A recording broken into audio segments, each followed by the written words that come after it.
দেখতে দেখতে কিন্তু আমরা সেই 14ই জুলাই তারিখটার দিকে আস্তে আস্তে এগিয়ে আসছি, কারণ তোমরা প্রত্যেকে জানো 14ই জুলাই আমাদের এএনএম জিএনএম পরীক্ষা রয়েছে, তাই তো? 14ই জুলাই এই ডেটটা ফিক্সড ডেট আলটিমেটলি বোর্ডের তরফে কিন্তু জানিয়ে দেওয়া হয়েছে, এবং হাতে সময়টা একদমই কম, মাত্র 1 মাস 10 দিনের মতো দেখো সময় আছে। বিশেষ করে দেখো 1 মাস 10 দিনের মতো সময় আছে, আর এই সময়টাও যদি তুমি ফাঁকি দিয়েছো তোমার রেজাল্ট খারাপ হবেই হবে, কেউ তোমাকে আটকাতে পারে না। বাস্তব কথা, তুমি যদি এই 1 মাস 10 দিনটাকেও যদি তুমি হার্ডলি না নাও, যদি এটাকেও ভাবো যে যেমন যাচ্ছে দিনগুলো তেমন কাটুক, তাহলে তোমার দিনগুলো কিন্তু আগে যেমন ছিল তেমনই কাটবে। মনে রাখবে, যদি নিজেকে না চেঞ্জ করতে পারো তোমার ফিউচার কোনো দিন চেঞ্জ হবে না, তুমি যেমন ছিল তেমনই রয়ে যাবে, কোনো উন্নতি করতে পারবে না, তাই তো? তাই নিজেকে চেঞ্জ করলে দেখবে তোমার যে ভাগ্য, তোমরা বলো না যে আমার ভাগ্যে থাকেনি আগের বছর 2023-এ বা 2022-এ, তো আমি ক্র্যাক করতে পারিনি, এরকম কোনো ব্যাপার না। তুমি নিজেকে নিজের জায়গাতে আপডেট করোনি। যেমন দেখবে ফোনকে আপডেট না করলে কি ফোন হ্যাং করে, তো ফোন কাজ করতে পারে, ফোনের অ্যাপসগুলো খোলে না, ঠিক তেমনই তুমি যদি নিজেকে নিজে আপডেট না করো তাহলে তুমি ওই নিজের জায়গাতেই ফিক্সড রয়ে যাবে। আর অনেকে কি আছে, এই ফোনটা নিয়ে ফোনের চক্করে না অনেক কিছু কাজ করে, মানে পড়াশোনার থেকে বেশি রিলস দেখা, ফেসবুক ঘাটা, এগুলোও করে ফেলা অনেকে। মানে বাবা মাকে দেখাচ্ছে দেখো আমি পড়ছি, কিন্তু কি করছি, এদিকে আমি টিকটক করছি, রিলস করছি, কেউ ফাঁকি পড়ছে না, একদিকে তুমিই ফাঁকি পড়ে যাচ্ছ, তাই তো? তাহলে এইগুলো না করে জাস্ট আমি যতটুকু সময় ফোনটা হাতে পাই ততটুকু সময় আমি ক্লাস দেখব, কঠিন জায়গাগুলোকে ভালো করে বুঝে নেব, যাতে আমার পরীক্ষায় কোনো সমস্যা নেই। আমি শুধু বলছি না একটা চ্যানেলই আটকে থেকো, আমার চ্যানেলই আটকে থেকো এটা না, তুমি যত পড়াশোনার চ্যানেল দেখবে তত কিন্তু শিখতে পারবে, কিছুই গুলিয়ে যাবে না। এক একটা স্যার এক একটা রকমভাবে শেখায়, কোনো স্যার তোমাদের খারাপ চাই না, কিন্তু আমি একটা কথাই বলতে চাই, আলটিমেটলি আমি কিন্তু বেশি এমসিকিউ করাই না। আমি দেখবে হার্ডলি 8 থেকে 9টা কি 10টা কি 12টা কি 15টা, ব্যাস খুব জোর 15টা, আমি তার বেশি এমসিকিউ আনি না। এবার তোমরা বলো স্যার কেন এত কম এমসিকিউ? আমার লক্ষ্য কি এএনএম জিএনএম পরীক্ষায় ক্র্যাক করা, একটাই লক্ষ্য। আমার তো লক্ষ্য নয় আমি লাখ লাখ এমসিকিউ করবো, আমার একটা টার্গেট হবে আমি এমসিকিউগুলো দেখছি যখন আমি টপিকটাকে বুঝে নিচ্ছি। এখন যে সময় রয়েছে এক একটা চ্যাপ্টারের টপিককে বোঝানো কঠিন ব্যাপার, তার জন্য ইম্পর্টেন্ট টপিকগুলোকে এই এমসিকিউ এর মাধ্যমে বুঝে নেওয়া। আমি এখন এমসিকিউ সলভ করতে আসছি না, আমি আসছি ইম্পর্টেন্ট টপিক বুঝতে, ব্যাস এই উদ্দেশ্যে ক্লাসটা করানো। এই উদ্দেশ্য নিয়ে তোমরা ক্লাস করতে এসেছো, তোমরা এখানে এমসিকিউ সলভ করতে আসছো না, তোমরা এখানে এসছো যে ইম্পর্টেন্ট জায়গাগুলো বা ইম্পর্টেন্ট টপিকগুলো যেন বুঝতে পেরে যায়। এবার তোমাকে এই টার্গেটটা নিয়ে কিন্তু চলতে হবে যে আমি এমসিকিউ সলভ করবো না, আমি জাস্ট ক্লাসটা বুঝবো, এবং সেই ক্লাসটা থেকে যে অভিজ্ঞতাগুলো আমি নিচ্ছি সেই অভিজ্ঞতার ভিত্তিতে আমি পরীক্ষায় প্রশ্নগুলো অ্যাটেন্ড করে আসবো, সঠিক প্রশ্নগুলোর উত্তর অ্যাটেন্ড করে আসবো, এটা হচ্ছে আমার লক্ষ্য আলটিমেট। আর সেই উদ্দেশ্য নিয়ে আমি ক্লাস করাতে আসি, ঠিক আছে? তো যারা যেখান থেকে ভিডিওটা দেখছো অবশ্যই লাইক করে দিও, আর যারা এখনও অবধি চ্যানেলটিকে সাবস্ক্রাইব করোনি, সাবস্ক্রাইব করার সাথে সাথে পাশের বেল বাটনটিকে অল করে দিও। আর এই মুহূর্তে আমরা কোনো প্রকার পেড ব্যাচে অ্যাডমিশন নিচ্ছি না। পেড ব্যাচ বলতে পেড ব্যাচ তো না, একদম 199 টাকা ফিজে আমরা একটা মক টেস্ট চালু করেছি, 199 টাকা মাত্র ফিজ রাখা হয়েছে মক টেস্টটা। আর এই মক টেস্টটাতে জয়েন হবে কী করে দেখো, আমি নাম্বারটা লিখে দিচ্ছি 7001946335, নাম্বারটা শুনে নাও, আমি নাম্বারটা আর এখানেতে এডিটিং করে লিখছি না, 7001946335। আমি এত সাজিয়ে গুছিয়ে করছি না, জাস্ট আমাদের একটাই উদ্দেশ্য, যারা মক টেস্ট ব্যাচে অ্যাডমিশন নিতে চাইছো, নাম্বারটা তোমরা ডিসক্রিপশন বক্সেও পাবে বা কমেন্টে পিন করা অবস্থাতেও পাবে। মক টেস্ট ব্যাচে আমরা কীরকম প্রশ্ন রাখি একটু বলে দিই তোমাদেরকে যারা জানো না। এই মক টেস্ট ব্যাচটা বিরাট কিছু হায়ার প্রাইসের মতো না, যেখানে সব মানুষ, সব শ্রেণীর মানুষ আসতে পারে। এখানে পড়াশোনার কাছে গরিব বড় লোকটা বিচার করে না, কিন্তু সব মানুষ যেন আসতে পারে, আমরা সেই বিচার্য করি। মক টেস্টের এত কম ফিস রেখেছি, এবং যেখানে আমরা পরীক্ষা বেস্ট, মানে পরীক্ষায় ঠিক যেমন প্রশ্ন আসে, আমরা বিগত বছর 2021, 22, 23 ডব্লিউবিতে কেমন প্রশ্ন আসে, এসএসসি এমটিএসে কেমন প্রশ্ন আছে, সেই অভিজ্ঞতা নিয়ে অন্যান্য টিচারদের সাথে আলোচনা করে বেশ ইম্পর্টেন্ট প্রশ্নগুলোকে নিয়ে পরীক্ষা নিই। এবং ওই প্রশ্নগুলো যে শুধু পরীক্ষা নিচ্ছি তা না, 115 নম্বরের যে মক টেস্ট হবে সেটা শুধু আমরা পরীক্ষা নিচ্ছি তা না, এগুলোকে তোমাদেরকে বুঝিয়েও দেওয়া হবে যে কোন প্রশ্নের উত্তরটা কেন সঠিক হলো, ডিটেলসে ব্যাখ্যা করে দেওয়া হবে, এবং সেই ব্যাখ্যার নোটসও খাতায় তোমাদেরকে লিখিয়ে দেওয়া হবে। এটা হচ্ছে আমাদের mock test batch. Mock test batch মানে শুধু পরীক্ষা দেবে এটা না, তোমাদেরকে পড়িয়েও দেওয়া হবে, বুঝতে পারলে? মানে 199 টাকার মতো তোমরা পড়তেও পারবে এই 1 মাস 10 দিন যে টাইমটা রয়েছে, এবং তার সঙ্গে তোমরা প্রতিটা ক্লাসকেও অ্যাটেন্ড করতে পারবে, এবং প্রতিটা ক্লাসকেও তোমরা অ্যাটেন্ড করতে পারছো, ঠিক আছে? মাত্র ফিজ কত বললাম, 199, নাম্বার 7001946335। চলো এবার আমরা এই প্রশ্নগুলোকে শুরু করে দিই। নিচের কোন ভৌত রাশি কাজের হারকে পরিমাপ করে। বল, শক্তি, ক্ষমতা, ভরবেগ, টোটাল 4টে অপশন তোমরা এখানে দেখতে পাচ্ছ। এবার আমরা একটু করে এটা পড়ি। দেখো বলছে ভৌত রাশি কাজের হার পরিমাপ করে। তোমরা এবার আগে বলো তো এখানে বল বলেছে, বল কাকে বলে? তোমরা যে সংজ্ঞাটা জানো সেটা আমাকে বলো যে বল কাকে বলে। না, বল হচ্ছে বাইরে থেকে যা কিছু প্রয়োগ করে স্থির বস্তুকে গতিশীল। ধরো একটা বল এখানে ছিল, তুমি একে ধাক্কা মারলে, বলটা এই জায়গাটাকে চলে আসছে। কেন চলে আসছে? কারণ তুমি এই বলটার উপরে আর একটা বল প্রয়োগ করছো, যার ফলে এই বলটা গড়িয়ে গড়িয়ে এইখান থেকে এখানে চলে এসেছে, তাই তো? এবার তুমি যদি বল প্রয়োগ না করতে তাহলে কি হতো? এই বলটা এখান থেকে ওখানে যেত না, যেমন স্থির ছিল তেমন স্থির রয়ে যেত, এবং এই বলটা এখানে থামতো না। যদি তুমি আবার যদি এখানে হাত দিয়ে থামিয়ে দাও তাহলে বলটা আবার এখানে আটকে যাবে। তার মানে বাইরে থেকে আমি যদি স্থির বস্তুর উপর বল প্রয়োগ না করি তাহলে স্থির বস্তু সারা জীবন স্থির থাকবে এবং গতিশীল বস্তু সমবেগে সরল রেখা বরাবর গতিশীল থাকবে। এই ঘটনাটাকে বলা হচ্ছে বল, রাইট? তাই তো, সেই ঘটনাটা তোমরা নিজেরা কল্পনা করো, বল ব্যাপারটা ঠিক কী। আচ্ছা, এবার নেক্সট টাইমে আসছে কি শক্তি। এবার শক্তি বলতে তোমরা প্রত্যেকে বলছো শক্তি কি না, শক্তি হচ্ছে কার্যের সঙ্গে সমান, মানে কার্য যা শক্তি ওটা। ডব্লিউ ইকুয়ালস টু কি বলতো? F into D. দেখো এই যে বস্তুর উপর তুমি বল প্রয়োগ করছো, বস্তুটার কি হচ্ছে? এই বস্তুটা ধরো এখানে ছিল, এটা হচ্ছে A নম্বর স্থান। এই বস্তুর উপর তুমি বল প্রয়োগ করছো, বস্তুটা কি হচ্ছে? এখানটায় সরে এসছে, এটা হচ্ছে B নম্বর স্থান। তাহলে কি হয়? বল প্রয়োগ করলে কি হয়? বস্তুর স্মরণ ঘটে না, বল প্রয়োগ করলে বস্তুর স্মরণ ঘটে। অর্থাৎ বস্তুর উপর প্রযুক্ত বলের কারণে যদি বস্তু স্মরণ ঘটে তাহলে সেই বল এবং স্মরণের গুণফলকে আমরা কি বলছি? বল এবং স্মরণের গুণফলকে বলছি আমরা কি? কার্য। দেখো ওই জন্য লেখা আছে এফ ইন্টু ডি, যেখানে এফ মানে হচ্ছে বল এবং ডি মানে হচ্ছে ডিসপ্লেসমেন্ট বা স্মরণ, ঠিক আছে? ওয়ার্ক ইকুয়ালস টু কি? F into D.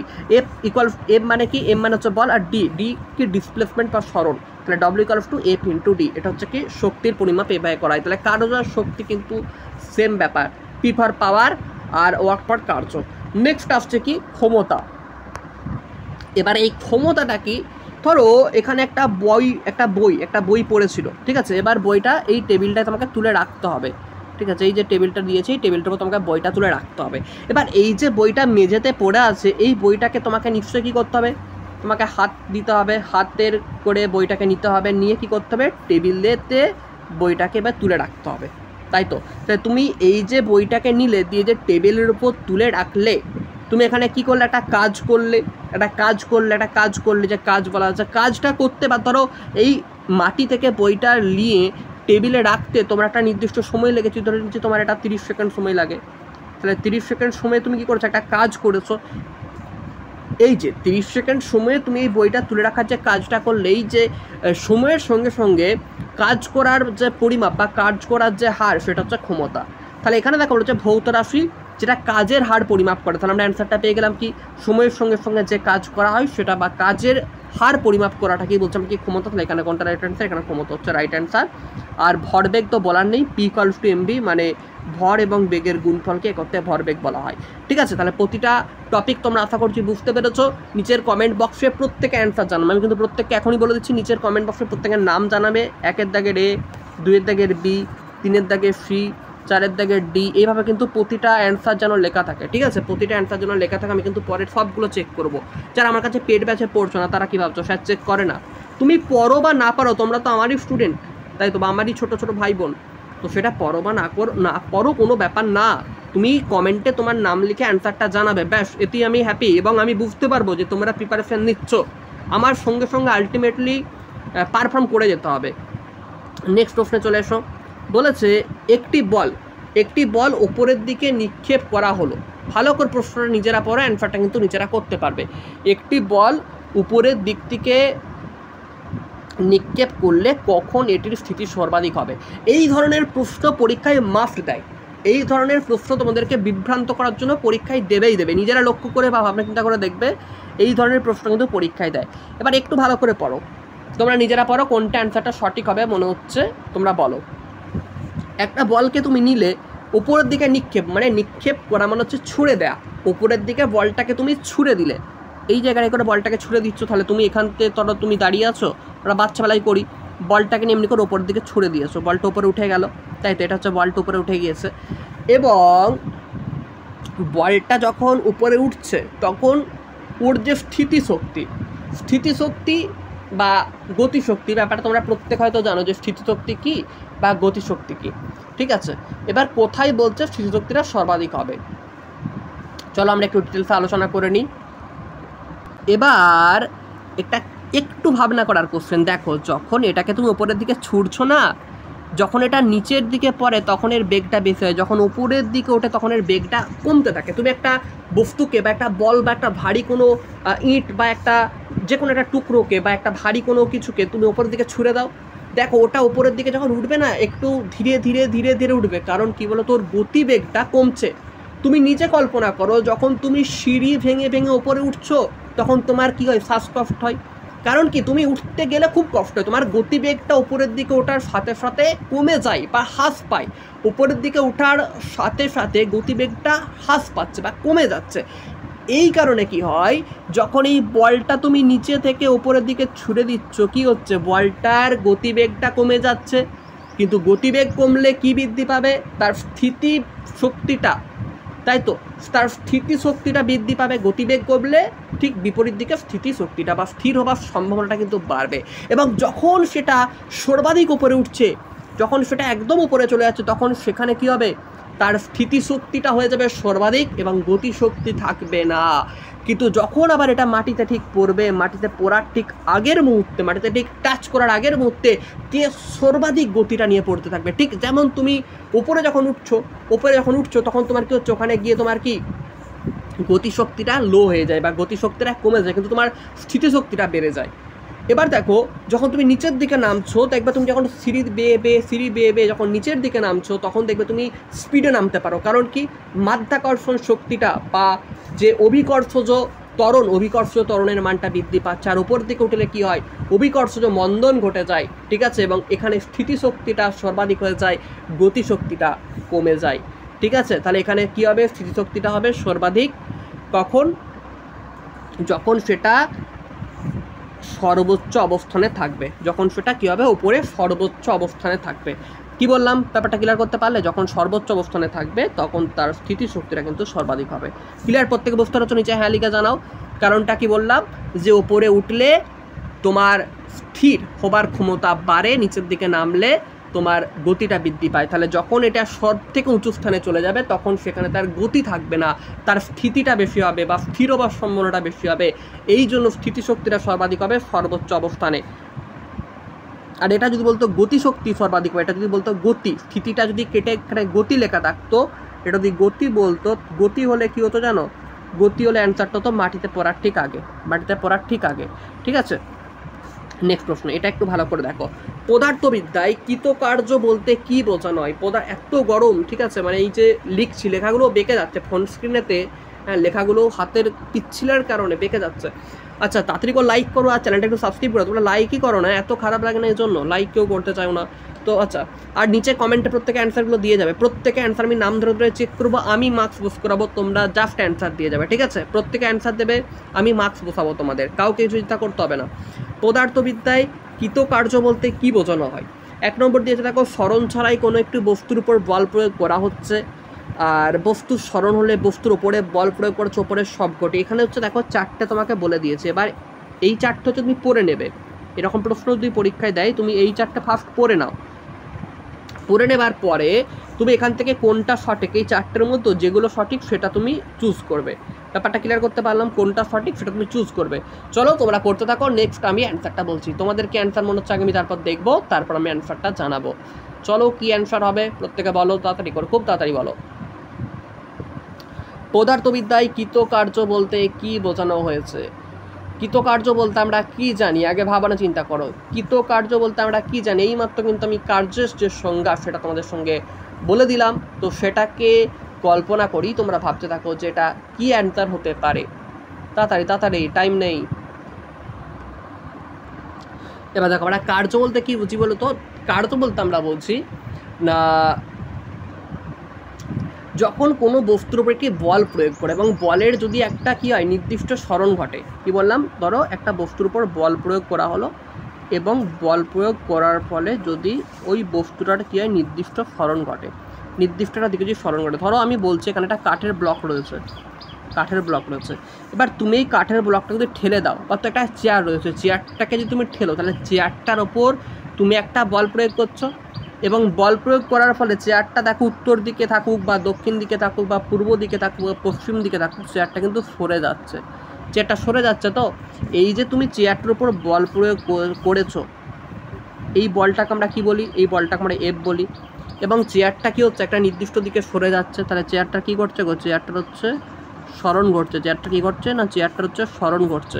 এই স্মরণটা একটা নির্দিষ্ট অভিমুখে ঘুরছে, স্মরণটা একটা নির্দিষ্ট অভিমুখে ঘটছে, এই স্মরণটাকে আমরা ডিসপ্লেসমেন্ট বা ডি বলি। তাহলে এখন আমরা কার্য, এটা কি বলছি কি, কার্য করা। তাহলে এই যে কার্য করা, এই যে কার্য, এই কার্যটা আমরা পরিমাপ করছি কি দ্বারা, বল ইন্টু স্মরণ, মানে এফ ইন্টু ডি দ্বারা, তাই তো, এফ ইন্টু ডি দ্বারা কিন্তু আমরা পরিমাপ করছি। এবার এখানে তো আমাকে কি বলেছে দেখো, বলছে স্মরণ ছাড়াই কোনো একটি বস্তুর উপর বল প্রয়োগ করা, যেটা তো হবেই না, কারণ বল প্রয়োগ করলে বস্তু স্মরণ করবে, রাইট। তাহলে এটা হচ্ছে না, বস্তু স্মরণ হলে না, বস্তুর উপর বল প্রয়োগ করলে তবেই স্মরণ হবে, তাহলে এই অ্যান্সারটাও সঠিক না।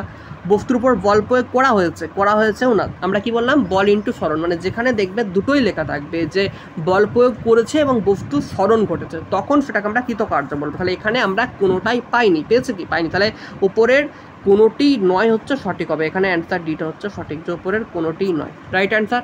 ঠিক আছে, বুঝতে পারলে কি বলতে চাইলাম, প্রত্যেকে বুঝতে পেরেছো, বুঝতে পারলে হ্যাঁ দিয়ে একটু জানাও নিচের কমেন্ট বক্সে, বুঝতে পেরেছো কি গো, হয়েছে। চলো নেক্সটে চলে আসো। একটি 160 গ্রাম, ভালো করে কোশ্চেনটাকে পড়ে নাও, একটি 160 গ্রাম, এই ধরনের প্রশ্ন কিন্তু খুব কনসেপচুয়াল প্রশ্ন, একটু ভাবনা চিন্তা করে তোমাদেরকে অ্যান্সারগুলো দিতে হবে। একটি 160 গ্রাম ক্রিকেট বল যখন 22 মিটার পার গতিতে নিক্ষেপ করা হয়, তখন তার গতিশক্তি কত হবে। চলো এই অ্যান্সারটা দেখি কে করতে পারো, একটু ভাবনা চিন্তা করে প্রত্যেকে একটু পড়ে নাও প্রথমে কোশ্চেনটা। একটি 160 গ্রাম ক্রিকেট বল যখন 22 মিটার পার সেকেন্ড গতিতে নিক্ষেপ করা হচ্ছে মানে কি, ছুঁড়ে দেওয়া হচ্ছে, তখন তার কি হবে, তখন তার গতিশক্তিটা কত হবে। এখানে তোমরা অপশন দেখতে পাচ্ছ অনেকগুলো, 176 জুল রয়েছে, 1.76 জুল রয়েছে, 3872 জুল রয়েছে এবং 38.72 জুল রয়েছে, যেটা সঠিক অ্যান্সার মনে হচ্ছে তোমরা খুব তাড়াতাড়ি জানো। আচ্ছা, প্রত্যেক অ্যান্সার জানাচ্ছে, এবার চলো আমরা জানবো গতিশক্তি কাকে বলে। না, ধরো এই বলটাকে জোরে এদিকে ছুড়ে দিলে, বলটা কি নিয়ে চলতে থাকবে, ছুড়ে দিচ্ছ মানে বলটা গতি নিয়ে চলতে থাকবে, বলটা কী হবে, গতি নিয়ে চলতে থাকবে। এই যে গতি নিয়ে চলতে থাকছে, এই গতি দ্বারা অধিকৃত শক্তিকে বলছে গতিশক্তি। কি বললাম, এই গতির কারণে যে শক্তিটা আমরা পাচ্ছি সেটাকে আমরা কি বলছি, গতিশক্তি। তো গতির কারণে যে অধিকৃত শক্তি সেটা হচ্ছে কি গতিশক্তি। এই গতিশক্তিকে আমরা কে ই দ্বারা চিহ্নিত করি, কি দ্বারা, কে ই, বড়হাতের কে এবং বড়হাতের ই দ্বারা চিহ্নিত করা হয়। এই কে ই ইকুয়ালস টু একটা সূত্র আছে, এই কে ই ইকুয়ালস টু যে সূত্রটা আছে সেটা কি বলতো, কে ইকুয়ালস টু, আচ্ছা ধরো এটা প্রচণ্ড ঘাম দিচ্ছে তো এই জন্য আমি হাতটা মুছতে হবে, দেখো এত গরম, ঠিক আছে, কে ই, দেখছো এখন হাতটা স্ট্রেট হচ্ছে, ইকুয়ালস টু, এই জন্য লেখাগুলো বাজে হয় যে হাফ এমবি স্কোয়ার, এটা হচ্ছে সূত্র, K equal to half M V square, ঠিক আছে, হাফ এমবি স্কোয়ার বা 2, এটা কিন্তু 2, ঠিক আছে, একটু ভালো করে বুঝে নাও, এটা 2, লিখতে অসুবিধা হচ্ছে খুব, এই জন্য কে ইকুয়ালস টু কি হাফ এমবি স্কোয়ার। এবার এই সূত্রটা, এটা কি গতিশক্তির সূত্র, এটা কিসের সূত্র না, গতিশক্তির সূত্র। এবার এই যে এম মানে কি জানি বলো তো, আমরা এম মানে কি জানি, এম মানে জানি বস্তুর ভর, এম মানে কি জানি বস্তুর ভর, তাহলে এম মানে বস্তুর ভর, তাই তো, তাহলে এম মানে হচ্ছে লিখে নাও ভর। আচ্ছা, ভি মানে কি, ভি মানে আমরা জানি বেগ, ভি মানে আমরা জানি বেগ। এবার এখানে তো আমাদের কী কী দেয়া আছে দেখো, 22 মিটার পার সেকেন্ড, এই 22টা কী বলতো, এই 22টা হচ্ছে কিসের মান গো, বেগের মান, আর 160 গ্রাম, এই 160 গ্রামটা কিসের মান, এই 160 গ্রামটা হচ্ছে আমাদের ভরের মান, কারণ ওজনটাই তো ভর, তাহলে ভর, তাহলে এই যে ক্রিকেট বলটার ভর বা ওজনটা কত, 160 গ্রাম। আর বেগের মানটা কত বলেছে দেখো, 22 মিটার পার সেকেন্ড। আমরা এই দুটোকে আগে খাতায় ভালো করে তোমরা লিখে নাও, এত দূর অবধি প্রত্যেক খাতায় নোট করে নাও, এই ধরনের অঙ্ক কিন্তু দেবে, গতিশক্তির মান বার করতে দেবে, ঠিক আছে, 160 গ্রাম এম, আর বেগ হচ্ছে 22 মিটার পার সেকেন্ড, খুব ইম্পর্ট্যান্ট প্রশ্ন। এবার হাফ এমবি স্কোয়ার বলেছে এখানেতে, এবার কীভাবে আমরা করবো একটু বুঝে নিই। লেখা হয়ে গেছে, এটা আমি মুছবো, নাহলে লেখার জায়গা নেই কিন্তু, আর ছোটো বোর্ড বুঝতে পারছো, বড় ডিজিটাল বোর্ড না, এটা খুব ছোট্ট একটা ফোনের স্ক্রিন। হাফ, চলো হাফ এমবি স্কোয়ারটা আমরা কীভাবে করি, এবার এখানে 1/2 বসিয়ে দাও। এবার 160 গ্রাম, দেখো এখানে আছে 100 গ্রাম আর এখানে রয়েছে মিটার পার সেকেন্ড। এবার তোমরা দুজনে বিচার করো, তোমরা প্রত্যেকে বিচার করো এখানে কোনটা এসআই কোনটা সিজিএস। দেখো এই মিটারটা কিন্তু এসআই এককে রয়েছে, কোন এককে এসআই, আর গ্রামটা রয়েছে কিসে গো, সিজিএসে। তাহলে তোমরা এখানে বিচার করে বলো সিজিএস আর এসআই এককে কি অঙ্কটা হবে, মিলবে না। তাহলে আমাকে এখান থেকে যে কোনো একটাকে সিজিএস একক বা এসআই এককে চেঞ্জ করতে হবে। তাহলে আমি যেহেতু এখানে কিসে বলেছে জুল, জুল কিসের একক, দেখো জুল হচ্ছে কিন্তু এসআই একক, এখানে যেহেতু জুল চেয়েছে জুল কিন্তু এসআই একক, তার মানে আমাকে এই সিজিএসটা যেটা সিজিএস একক রয়েছে সেটাকে এসআই এককে কনভার্ট করে নিতে হবে। এসআই সিজিএস আশা করি প্রত্যেকে বোঝো, তাই তো। সিজিএস মানে সি ফর কি, জি ফর কি আর এস ফর কি, দেখি বলো তো নিচে, সি ফর কি জি ফর কি এস। এই সিজিএস পদ্ধতির কি, C for centimetre, G for gram, S for second. সেই এমএলটি, এম মানে কি ভর বা মাস, সেই মাস থেকে এসছে গ্রাম, তাই তো গ্রাম। টি ফর টাইম, সেই টাইম থেকে এসছে সেকেন্ড। আর সেন্টিমিটার মানে length, L for length, length থেকে এসছে কী গো সেন্টিমিটার। তাহলে এই সিজিএস একক। আর এসআই পদ্ধতি তো তোমরা জানো, অপর নাম এমকেএস পদ্ধতি, MKS metre kelvin, metre kilogram আর সেকেন্ড, ঠিক আছে। তো এবার আমাকে এখান থেকে দেখো 160 গ্রাম বলে দিয়েছে, এই 160 গ্রামটাকে আমাকে কিসে পরিণত করতে হবে, এফআইএ কনভার্ট করতে হবে। চলো এফআইএ কনভার্ট করবো। তাহলে 160 গ্রাম সমান কত কিলোগ্রাম, তোমরা নিজেরা এটা ভাবো তো 160 গ্রাম সমান কত কিলোগ্রাম হতে পারে। 1000 দিয়ে ভাগ করবো, তাহলে 160 দিয়ে 1000কে ভাগ করো তো। 1000 দিয়ে কেন ভাগ করছি, কারণ 1000 গ্রামে 1 কেজি, তাহলে আমরা এই জন্য 1000 দিয়ে ভাগ করব। গ্রামে আনছি, এই কেজিতে আনছি বলে, তাহলে কেজিতে আনছি বলে আমরা 1000 দিয়ে কিন্তু ভাগ করে নেবো। যে কোনো কিছু, এখানে 100 গ্রাম থাকতো তাহলেও 1000 দিয়ে ভাগ হতো, 20 গ্রাম থাকলেও 1000 দিয়ে ভাগ হতো। যত গ্রামই বলুক না কেন এসআই পদ্ধতিতে বা কেজিতে কনভার্ট করার জন্য 1000 দিয়ে ভাগ করতে হবে, এটা কিন্তু খেয়াল রাখবে। কাটো, তাহলে এবার দেখো ভাগ করলে কত আসছে 0.16, তাই তো কত আসছে গো 0.16, এটা আসছে কত 0.16, লিখে নাও 0.16।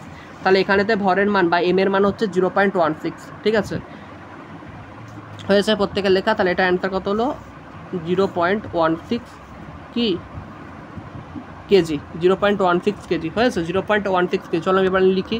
তাহলে এখন আমরা এম কত পেলাম, এম পেয়ে গেছি দেখো 0.16। আচ্ছা এখান থেকে ভি কত আছে দেখো 22 আছে। তাহলে এবার আমরা সূত্রটা বসিয়ে দাও, হাফ এমবি স্কোয়ার, খাতায় সূত্রটা লিখে রেখেছিল অবশ্যই। তো 1/2 এম এর মান বসিয়ে দাও 0.16, ভি মানে 22 তার স্কোয়ার, 22-এর স্কোয়ার, ঠিক আছে 22-এর স্কোয়ার লিখে দিয়েছো। এবার এটাকে কাটাকুটি করো, দেখো কত আসছে, তোমরা প্রত্যেক ক্যালকুলেশনটা করো, খাতা পেনে ক্যালকুলেশনটা করো। 22-এর স্কোয়ার 0.16 × 22-এর স্কোয়ার, হাফ এমবি স্কোয়ার, মানে প্রতিটা জায়গায় প্রতিটার মান বসিয়ে দিলাম। এম এর জায়গায় 0.16 আর ভি এর জায়গায় 22 লিখে মাথায় দেখো এই যে স্কোয়ারটা দেওয়া আছে, ঠিক আছে। তোমরা এটা প্রত্যেকে করো, ক্যালকুলেশন করে কত হচ্ছে দেখো। দেখো ক্যালকুলেশন করে আসছে গতিশক্তির মানটা সম্ভবত 38.72 জুল। এবার কী হবে এটা 38.72 কি জুল হবে না, কি আছে এখানে মিটার সেকেন্ড ইন্টু গ্রাম, এই সরি কেজি, কিসের একক এটা জুলের একক। তাহলে কী হবে 38.72 জুল। কোথায় আছে দেখে অ্যান্সারটা, এই অ্যান্সারটা ঠিক, অপশান ডি হচ্ছে এখানে রাইট অ্যান্সার, ঠিক আছে অপশান ডি হচ্ছে এখানে রাইট অ্যান্সার। নেক্সটে চলে এসো, শক্তির কোন রূপ যা সাইকেল চালানোর সময় ঘটে না। সাইকেল চালানোর সময় কী ঘটে না, দেখো সাইকেল চালানোর সময় কি কোনো প্রকার রাসায়নিক শক্তি ঘটে, প্রথমত ভাবো রাসায়নিক শক্তি মানে সর্বদা যে রাসায়নিক পদার্থ বা কেমিক্যাল যে পদার্থগুলো আছে তাদের মধ্যে কিন্তু রাসায়নিক শক্তিটা প্রযোজ্য, বাদ বাকি কোনো কিছুর ক্ষেত্রেও কিন্তু রাসায়নিক শক্তি প্রযোজ্য না। তাহলে সাইকেল চালানোর সময় কিন্তু কোনো দিন রাসায়নিক শক্তি কথাটা আসবেই না, এই রাসায়নিক শক্তিটা পুরোপুরি রং অ্যান্সার। তাহলে কী হবে, ক্লাসটা ভালো লাগছে তো, বুঝতে পারছো তো। দেখো তাহলে রাসায়নিক শক্তি কোনো দিন আসবে না, কিন্তু কি আসতে পারে, যখন আমরা সাইকেল চালাই তখন সাইকেলের চাকাটা পিচ রাস্তার ওপর ঘষে ঘষে ঘষে ঘষে ঘষে ঘষে যাচ্ছে, মানে ঘর্ষণ হচ্ছে, এই ঘষে ঘষে যাচ্ছে মানে কি গো ঘর্ষণ হচ্ছে, এবং ঘর্ষণ হবার ফলে না কী হচ্ছে না এখানে একটা তাপের উৎপন্ন হচ্ছে, কী হচ্ছে তাপের উৎপন্ন ঘটছে, তাপ উৎপন্ন ঘটছে, তার মানে কি এখানে তাপ শক্তিটা আমরা পাচ্ছি, তাপ শক্তিটা পাচ্ছি। সাইকেল চালানোর সময় কিন্তু কখনো আমাদের ঘটবে না বলেছে, কোশ্চেনটা পারো ঘটবে না, আমরা ঘটবেগুলো আগুলো কী কী ঘটবে আমরা আগে সেগুলোকে বিচার করি। তাহলে তাপ শক্তি ঘটবে মানে সাইকেলের চাকাটা গরম হবে, তাই তো তাপ শক্তি ঘটবে। আচ্ছা যান্ত্রিক শক্তি, দেখো যান্ত্রিক শক্তি মানে ধরো তুমি সাইকেল, যান্ত্রিক শক্তি মানে কি, যান্ত্রিক শক্তি মানে হচ্ছে গতিশক্তি এবং স্থিতিশক্তির একটা সংমিশ্রণ, ঠিক আছে। যান্ত্রিক শক্তি মানে কি, গতিশক্তি বা স্থিতিশক্তির একটা সংমিশ্রণ। দেখো এটা তো একটা যন্ত্র, সাইকেল একটা যন্ত্র, মানে তুমি একে চাইলে থামাতেও পারো, চাইলে তুমি একে চাপ দিয়ে প্যাটেল করে গতিও দিতে পারো, তাহলে গতিও পাচ্ছি স্থিতিও পাচ্ছি, তাহলে যান্ত্রিক শক্তিটা আমি তার মধ্যে পাচ্ছি। গতিশক্তি তো পাচ্ছি, তাকে চালালে তার গতি বাড়বে, এটা সিম্পল ব্যাপার গতিশক্তি। তাহলে আমরা এই তিনটেই কিন্তু পাচ্ছি, মানে তাপশক্তি, যান্ত্রিক শক্তি, গতিশক্তি তিনটেই পাচ্ছে, কিন্তু পাচ্ছি নাকি রাসায়নিক শক্তি। তাহলে এখানে বলছে কোনটা ঘটবে না সাইকেল চালানোর সময়, না সাইকেল চালানোর সময় কোনো দিন রাসায়নিক শক্তিটা ঘটবে না, বাদ বাকি তিনটে শক্তিই ঘটবে। ক্লিয়ার করতে পারলাম, ক্লিয়ার করতে পারলাম, ঠিক আছে। নেক্সটে চলে আসো, এক অশ্ব শক্তি সমান কিসের সঙ্গে সমান হয়। প্রতিটা প্রশ্ন কিন্তু একটা কনসেপ্ট দিয়ে বুঝিয়ে দিচ্ছি, এরপরও যদি তোমরা পরীক্ষা অ্যাটেন্ড করতে না পারো তাহলে আর কিছু বলার নেই। চলো প্রথম অশ্ব শক্তি কিসের সমান, চলো নেক্সট কোশ্চেন। অশ্ব শক্তি কিন্তু তোমাদের এটা বলা দরকার কিন্তু। আচ্ছা প্রত্যেকে অ্যান্সার দিচ্ছ, এবার আমি অ্যান্সারটা একটু তোমাদেরকে বুঝিয়ে দিই যেটা কেন এই অ্যান্সারটা হলো। আচ্ছা অনেকে বলছো 746 ওয়াট, ঠিক আছে 746 ওয়াট, অনেকে যে যেমন পারছো অ্যান্সার বলছো, অনেকে 764 বলছো। এবার আমরা জেনে নেব যে ওয়াট ব্যাপারটা ঠিক কী। ওয়াট বা বাংলাতে তোমরা ওয়াটও লিখতে পারো, WATT ওয়াট বা W50 ওয়াট। এই ওয়াট হচ্ছে কার একক? ওয়াট হচ্ছে ক্ষমতার একক। কিসের একক? ক্ষমতা বা পাওয়ার। এই পাওয়ার বা ক্ষমতার একক হচ্ছে ওয়াট। এই ওয়াটকে বলা হয় কি 1 জুল পার সেকেন্ড, মানে কার্য বাই সময়, মানে কাজ করা। আমি একটু আগেই পড়াচ্ছিলাম যে ক্ষমতার একক হচ্ছে কি কার্য বাই সময়, মানে কাজ করা সময়ের সঙ্গে সঙ্গে বোঝাতে আমরা কি বলি, তাকে ক্ষমতা বলি। তাহলে কার্যের আমরা এসআই একক কি আগে জেনে নিই না, কার্যের এসআই একক হচ্ছে কি জুল, কার্যের এসআই একক হচ্ছে কি জুল, আর সময়ের এসআই একক কি সেকেন্ড, তাই তো, জুল পার সেকেন্ড, এটা হচ্ছে কি ক্ষমতার একক, এটা হচ্ছে এসআই একক, এটা হচ্ছে কি এসআই একক, ঠিক আছে। জুল পার সেকেন্ড, জুল না কিন্তু জুল, জ্বর শুল, বটি জ্বর শুল, মানে হাতটা বেঁকে যাচ্ছে, আমি বললাম যে প্রচণ্ড গরমের কারণে ফোন স্ক্রিনে লিখতে প্রবলেম হয়, জুল পার সেকেন্ড। এবার ক্ষমতার ব্যবহারিক আরেকটা একক হচ্ছে ওটা অশ্ব শক্তি, কি অশ্ব শক্তি। এবার 1 হর্স পাওয়ার বা 1 HP সমান ব্রিটিশ আমলে কোয়াটিস বলে, কোয়াটিস প্রকৌশলী জেমস ওয়াট, ঠিক আছে। কি বললাম, স্কটিশ প্রকৌশলী, মানে স্কটিশদের যে প্রকৌশল অনুযায়ী জেমস ওয়াট সংজ্ঞায়িত করেছিলেন এই অশ্বশক্তিকে। অশ্বশক্তিকে সংজ্ঞায়িত করে জেমস ওয়াট বলে একজন সংজ্ঞায়িত করেছিলেন। তো এটাকে আমরা এই জন্য বলি 746 ওয়াট, কি বললাম 746 ওয়াট, বুঝছে। এটা বের করে একটা সূত্র আছে, এটা খুব বড় সূত্র, তোমাদেরকে আমি পরের একটা ক্লাসে বা গ্রুপে পিডিএফটা বানিয়ে দিয়ে দেবো। আর যারা আমাদের এখনও হোয়াটসঅ্যাপ গ্রুপে জয়েন করনি, নিচের ডেসক্রিপশন বক্সে হোয়াটসঅ্যাপ গ্রুপের কিন্তু লিঙ্ক আছে, সেখান থেকে হোয়াটসঅ্যাপ গ্রুপ এবং আমাদের যে ফেসবুক গ্রুপ আছে সেখানে জয়েন করতে পারো। অথবা যদি কোনো প্রকার সমস্যা হয়, যদি আমার সঙ্গে যোগাযোগ করতে চাও, তাহলে ফেসবুক প্রোফাইলে লিঙ্ক আছে, সেখান থেকে তোমরা যোগাযোগ করতে পারো। আর যারা মক টেস্ট ব্যাচে অ্যাডমিশন নিতে চাইছো 700194633335 এই নাম্বারে কন্ট্যাক্ট করো। খুব ইম্পর্টেন্ট প্রশ্ন তোমাদেরকে এভাবেই বুঝিয়ে করানো হবে। প্লাস আমরা পরীক্ষায় যেরকম প্রশ্ন আছে সেরকম প্রশ্নপত্র আমরা তোমাদেরকে দেবো, সাথে ওমেনও প্রোভাইড করে দেবো, তোমরা ঠিক টাইম ধরে পরীক্ষা দিতে পারবে। এবং এখানে আমাদের র্যাঙ্ক, অনেক ক্যান্ডিডেট পরীক্ষা দেবে, সেখানে তুমি কত র্যাঙ্ক করছো সেটাও তুমি জানতে পারবে। খুব ভালো সুব্যবস্থা রয়েছে, আসতে পারো চাইলে, পরিশ্রম করতে চাইলে, ভালো রেজাল্ট করতে চাইলে অবশ্যই যোগ দিতে পারো আমাদের মক টেস্ট ব্যাচ। আমরা সেখানে পড়িয়েও দেবো এই টাকার মধ্যে, এবং তোমাদেরকে মক টেস্ট 7001946335 এই নাম্বারে তোমরা কন্ট্যাক্ট করবে। নেক্সট প্রশ্নে চলে আসো, বলছে একটি মেশিন গান 700 মিটার সেকেন্ড প্রতি মিনিটে 60টি গুলি চালায়। যদি প্রতিটি বুলেটের ভর 50 গ্রাম হয়, যদি প্রতিটি বুলেটের ভর 50 গ্রাম হয়, তবে মেশিন গানটির ক্ষমতা কত বা বন্দুকটির ক্ষমতা কত? এই অ্যান্সারটা তোমরা একটু ভাবনা চিন্তা করে করবে, কিন্তু অ্যান্সারটা কিন্তু একটু ভাবনা চিন্তা করে করবে। চলো প্রথমে তোমরা ট্রাই করো, তারপর আমি অ্যান্সারটা বলে দিচ্ছি তোমাদেরকে। এই ধরনের অঙ্ক দিলে তোমরা না বাজিমাত করতে পারবে না, খুব কঠিন মনে হবে অঙ্কগুলো। আচ্ছা চলো আমরা এখান থেকে দেখে নেবো এটা কি আছে, ভি আছে, ভি এর মান আছে 700 মিটার পার সেকেন্ড, তাই তো। বেগের মানটা দিয়ে দিয়েছে আমাদের মিটার পার সেকেন্ড। তারপর কি দিয়েছে দেখো, আমাদের দিয়েছে এম কত বলেছে, ভর কত বলেছে, এই মাত্র সেকেন্ড হলো, ভর বলেছে 50 গ্রাম। এখানে দেখতে হচ্ছে একক কিন্তু চেঞ্জ আছে, এখানে এটা গ্রাম আছে, এখানে মিটার পার সেকেন্ড আছে, এখানেও কিন্তু একক কনভার্ট হতে পারে না, হবেই কনভার্ট, কারণ ওয়াট হচ্ছে ক্ষমতার এসআই একক, ঠিক আছে। আচ্ছা 50 গ্রাম হয়ে গেছে। এবার তারপর হচ্ছে গুলি, এই গুলিটা ব্যাপারটা কী বলতে, এই গুলিটাকে চিহ্নিত করতে হবে, গুলি 60টি গুলি চালাই, গুলিটা হচ্ছে চিহ্নিত হবে n/t, ঠিক আছে। n/t মানে কি, n মান হচ্ছে গুলির পরিমাণটা, n মান হচ্ছে কি গুলির পরিমাণ, n/t মানে এই যে 60টি গুলি চালাচ্ছে, গুলিটা হচ্ছে প্রতিটা মিনিটে চালাচ্ছে, দেখো বলেছে না প্রতি মিনিট, তাহলে আমি কি লিখতে পারি যে 60টি গুলি কী হয় প্রতিটা মিনিটে চালাচ্ছে, তাহলে একটা গুলি চালাচ্ছে কি বা প্রতি মিনিটে 60টা গুলি চালাচ্ছে, দেখো বলছে প্রতি মিনিটে 60টি করে গুলি চালাচ্ছে, তাহলে 60টি গুলি পার মিনিট, তাহলে এনের জায়গায় লিখলাম 60 আর এখানে লিখলাম 1 মিনিট। কেন 1 মিনিট লিখলাম বলো তো, কারণ এই এন দ্বারা আমি গুলির পরিমাণটাকে দিতে চাইছি, কি বলছি এই এনটা হচ্ছে গুলির পরিমাণ, এই এনটা হচ্ছে গুলির পরিমাণ, আর টিটা হচ্ছে কি 1 মিনিট সময়, যা বলেছে না মিনিট, এই মিনিটটাকে আমি কী করলাম এখানে 1 মিনিটে ধরে দিলাম, ব্যাপারটা ক্লিয়ার করে নাও। তাহলে এখান থেকে কি থাকবে 700 মিটার পার সেকেন্ড হচ্ছে বেগের পরিমাণ, 50 গ্রাম হচ্ছে কি না 50 গ্রাম হচ্ছে বুলেটের ভর, আর এন হচ্ছে গুলিটা 60, এই জন্য এনের পরিবর্তে 60 লিখলাম এই জায়গাটায় সমান দিয়ে, আর প্রতি মিনিট মানে 1 মিনিটে এটা লিখলাম। এবার ক্ষমতা সমান কি আমরা জানি, এবার এটাকে লিখে নাও, প্রত্যেকে লিখে নিয়েছো আশা করছি, লেখা হয়ে গেছে। এবার আমরা কি লিখবো, এবার আমরা যেটা জানি সেটা হচ্ছে কি ক্ষমতা ইকুয়ালস টু কি, ক্ষমতা ইকুয়ালস টু হচ্ছে বা পি ইকুয়ালস টু হচ্ছে ক্ষমতা ইকুয়ালস টু কি কৃত কার্য। ভাই তুমি ক্লাসটা একটু শেয়ার করে দিও বন্ধুদের মধ্যে, এত ভালো ক্লাস করায় তাও দেখছি মানে কেউ সাবস্ক্রাইব করে না, তাও তো একটু সাবস্ক্রাইব করে রাখো ভালো ভালো কিছু জিনিস পাওয়ার জন্য। বেশি ডায়লগ মানে তো ডায়লগ মারা, একজন আছে খুব ডায়লগ মারা ইউটিউব চ্যানেলে এসে, এই করে দেবো 2024 যারা পড়তে চাইছো আমার কাছে এসো, এরকম ব্যাপার বলে আর কি। সেই ডায়লগ মারা স্যারটা দেখেছি সাবস্ক্রাইব করছে, তো তোমরা একটু ভালো মানে যদি বুঝতে পারো কিন্তু সাবস্ক্রাইব করে রাখো। আচ্ছা পাওয়ার পি ইকুয়ালস টু কি না, পি ইকুয়ালস টু হচ্ছে এন ইন্টু কি হাফ mv স্কোয়ার বা হচ্ছে কি টি, half mv square by T. এবার এনের জায়গায় তোমরা কি বসাবে দেখো, এই এনের জায়গায় নিচে টি বসিয়ে দাও, n/t ইন্টু হচ্ছে কি গো হাফ mv স্কোয়ার, এই সূত্রে ফেলে দাও। এবার প্রতি জায়গায় মান বসিয়ে দাও এই সূত্রটা n/t into half mv square, এবার প্রতি জায়গায় সূত্র করিয়ে দাও, এনের মান কত না এনের মান কত n/t, এই জায়গায় তোমরা বের করো ঝাড়াঝাট করে। এবার তোমরা এক কাজ করো সূত্রে ফেলে অঙ্কটা বের। আচ্ছা এত অবধি প্রত্যেকে লেখা হয়ে গেছে, এত অবধি প্রত্যেক ক্লিয়ার করো, তারপর আমি বোঝাচ্ছি অঙ্কটা। আচ্ছা হয়ে গেছে প্রত্যেকে লেখা।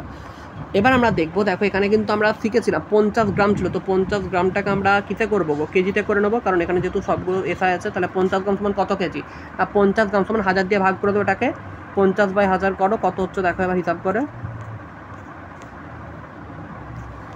0 ভাগ করলে কত 0.0, দেখো এটা 0.05 হচ্ছে সম্ভবত, 0.05 কেজি হয়ে যাচ্ছে, 50 দিয়ে 1000কে ভাগ করে 0.05 কেজি, এটা হচ্ছে এটা হচ্ছে তো এটা হয়ে গেল। এবার আমরা এখানেতে বসাতে থাকি প্রতিটাকে যে সূত্রটা ছিল।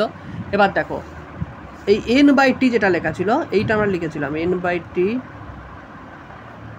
ইন্টু হাফ mv স্কোয়ার, এটা আমরা লিখেছিলাম, এবার n/t এর জায়গায় বসিয়ে দাও 1, n/t এর জায়গায় কত বসাবে গো 1 বসাবে। কেন 1 বসাবে বলো তো, 60টি গুলি প্রতি মিনিট মানে কত 60 সেকেন্ড, তাহলে 60/60 কত হবে কাটলে 1 হবে না। ভালো করে বোঝো আমরা কেন করলাম এটা, আমরা আগেই শিখেছিলাম n/tটা দেখো তোমরা খাতায় লিখেছো 60/60, কারণ 60টি গুলি প্রতি মিনিট মানে প্রতি সেকেন্ড, মানে 60 মিনিটে 1 সেকেন্ড, তাহলে 1 হচ্ছে, তাই জন্য আমি এনের জায়গায় লিখে দিলাম n/t এর জায়গায় লিখে দেবো 1। তারপর দেখো হাফ mv স্কোয়ার, হাফ 1/2 এর মান তো আছেই, m এর মান 0.05 আছে, ভি স্কোয়ার মানে কত 700। এখানে কিচ্ছু নেই, সেই গতিশক্তির সূত্রটাই হলো 700 স্কোয়ার, ঠিক আছে, গতিশক্তির সূত্র হলো, কিন্তু এখানে n এর মানটা জাস্ট বের করে নিতে শিখতে হবে, n/t এর মানটা বা এই 60টি গুলির মানটা বের করে নিতে আনতে হবে, তাহলেই হবে।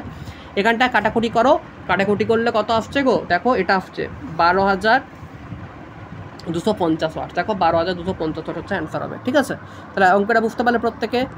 আচ্ছা নেক্সটটা বলছে মাটির উপর একটি নির্দিষ্ট উচ্চতা থেকে একটি বস্তুকে ফেলা হয়, ঠিক স্পর্শ করার আগে এটি কী অর্জন করবে, এটা তার বলার নাই। মাটি থেকে ওপরে একটি নির্দিষ্ট উচ্চতা থেকে যদি একটা বস্তুকে ফেলা হয়, ঠিক মাটি স্পর্শ করার আগে এটি কী অর্জন করবে। আমি একটু আগে বললাম যখন ওপরে তুলছি তখন তার স্থিতিশক্তিটা সর্বাধিক, আর যখন মাটিতে পড়ার ঠিক আগের মুহূর্তে তার গতিশক্তিটা হবে সর্বাধিক। তাহলে এটি কী অর্জন করবে, এটি হচ্ছে গতিশক্তি অর্জন করবে। কী অর্জন করবে, গতিশক্তি অর্জন করবে। ক্লাসটা ভালো লাগে থাকলে অবশ্যই লাইক করো ফটাফট করে, আর চ্যানেলটা অবশ্যই সাবস্ক্রাইব করে দিও। আর খুব তাড়াতাড়ি আমাদের হোয়াটসঅ্যাপ গ্রুপে এখনও যারা জয়েন করেনি হোয়াটসঅ্যাপ গ্রুপে জয়েন করো, আমি পিডিএফটা তোমাদেরকে গ্রুপে পাঠিয়ে দেবো। চলো প্রত্যেকে গুড বাই। আর মক টেস্ট ব্যাচে ভর্তি হওয়ার জন্য অবশ্যই নাম্বার তোমরা দেখে নিয়েছো 7001946335, এই নাম্বারে কন্ট্যাক্ট করে অ্যাডমিশন নিয়ে